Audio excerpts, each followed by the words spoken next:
Subclinical অ্যান্ডোমেট্রিয়াইটিস subclinical অ্যান্ডোমেট্রিয়াইটিসে সবচেয়ে ভালো চিকিৎসা হলো লোকস সলিউশন যদি ব্যবহার করতে পারেন আপনারা যদি পাওয়া যায়।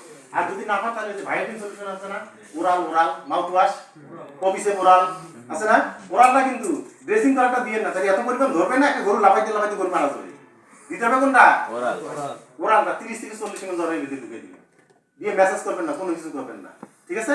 ওখানে দিয়ে রেখে দিবেন, পরেরটার মধ্যে ইহাই করে দিবেন, দেখবেন যে 70% গরু ভালো হয়ে গেছে। আর যদি পুজ হয়ে যায়, কি হয়ে যায়?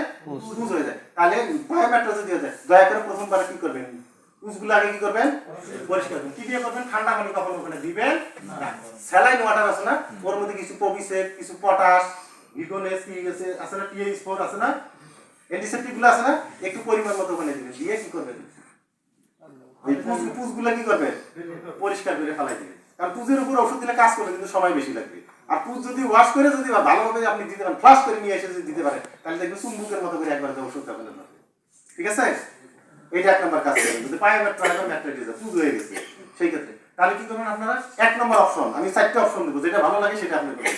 মেট্রো আইভি মানুষের 20 থেকে 30 সিসি, এর সাথে দিবেন সিপ্রো আইভি মানুষের 20 থেকে 30 সিসি। কোথায় দিবেন? জরায়ুর ভিতরে। কয় পর 3 দিন, পরপর একদিন দেওয়ার পর যদি খালি বন্ধ হয়ে যায় সার্ভিসের মুখ, দয়া করে আর কোচাবেন না, একটাই দিবেন, কাজ হয়ে যাবে। দিয়ে আবার মালিশ করে ফেলাই দিবেন না, ওটা খালি দিয়ে দিবেন আপনারা, ঠিক আছে? এখন ওই অবস্থায় আপনাদের সিপ্রোফ্লক্সাসিন নেই আপনার কাছে, তাহলে ওই মেট্রো আইভি 20 থেকে 30 সিসি দিবেন, প্লাস সাথে দিবেন কি রেনামাইসিন 100 আছে না, 15 থেকে 20 সিসি দিতে পারবেন। রেনামাইসিন 100 গেলে না, কিন্তু জ্বরের ভিতরে বললাম তো সবগুলো লোকালি, মানুষের তো অ্যান্টিবায়োটিক করা নিষেধ আপনাদের, আপনারা পারবেন না। আর এখন রেনামাইসিন 100 আপনার কাছে নেই এই সময়, তাহলে মেট্রো আইভি 20 থেকে 30 সিসি আর প্লাস হলো এসপিপেড 2.5 গ্রাম আছে না, ওটা একটা দিয়ে দিবেন সাথে, ঠিক আছে? আবার যদি এসপিপেডও নাই ওই সময় আপনার কাছে, তাহলে মেট্রো আইভি হলো আছে না 20 থেকে 30 সিসি দিবেন, আর হলো কমপ্লিমেন্ট 40 গ্রাম আছে না, 15 থেকে 20 সিসি দিয়ে দিবেন ভিতরে, গরুর সাইজ বেঁধে বা ওজন না, এলে গরুর সাইজ কয়বার বাচ্চা দিচ্ছে, বাচ্চা যত বেশি দিবে ইউটেরাস তত লম্বা হবে, তখন একটু পরিমাণ কি লাগবে, বেশি লাগবে, এটা ওজনের সাথে সম্পর্কিত না, ঠিক আছে? এটা আইকিউ খাটায় আপনারা দিবেন।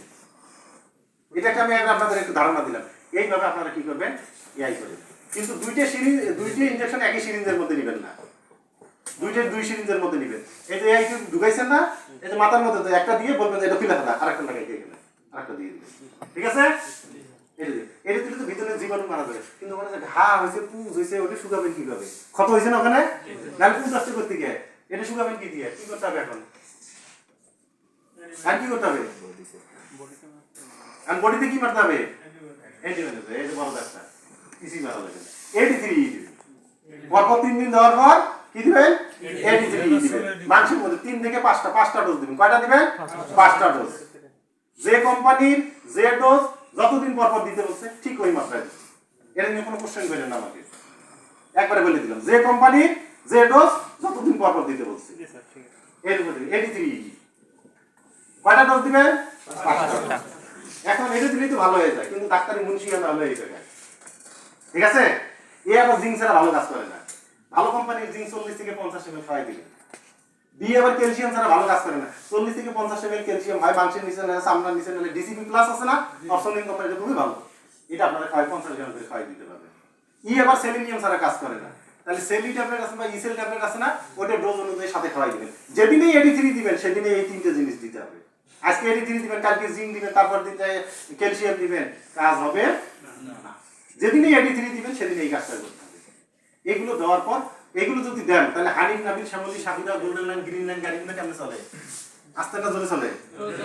যদি এই যে 83 সাথে যদি এই 3টে জিনিস আপনি ট্রাই করেন, একবারে ধরে চুম্বকের মতো করে কাজ করবে। আর যদি না দেন তাহলে খেলা গাড়ির মতো কাজ করবে। 83 দিবেন, কাজ করবে, কিন্তু কার মতো? খেলা গাড়ির মতো করে কাজ করবে, ঠিক আছে?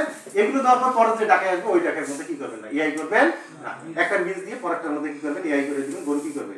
কনসিভ করে দিবেন। তারপরেও যদি মনে হয় এত টাকা কৃষকের খরচ করলাম, যদি যদি যদি যদি মারি দেবো, এআই করার পর জিএনআরএস একটা মারি দিবেন, এআই করার পরই জিএনআরএস অনেকে আধা ঘন্টা আগে দেয়, 1 ঘন্টা আগে দেয়, 1 ঘন্টা পরে দেয়। এর আমি এআই এর পরে দিয়ে ভালো ফলাফল পাইছি। এখন আপনি যদি 1 ঘন্টা আগে দিয়ে যদি ফলাফল ভালো পান, আপনি ব্যবহার করেন, এটা নিয়ে তর্কাতর্কি করার দরকার নাই। আমি প্রথমে বলছি সবার কথা শুনবেন, যেটা ভালো লাগে সেটাই করবেন আপনারা। ফিল্ডে তো আপনাদের এক্সপেরিমেন্ট করার অনেক সুযোগ আছে, ঠিক আছে? রিপিট বিডি এটা একটা চলে গেল, যদি করেন তাহলে দেখবেন যে এনিমেল কি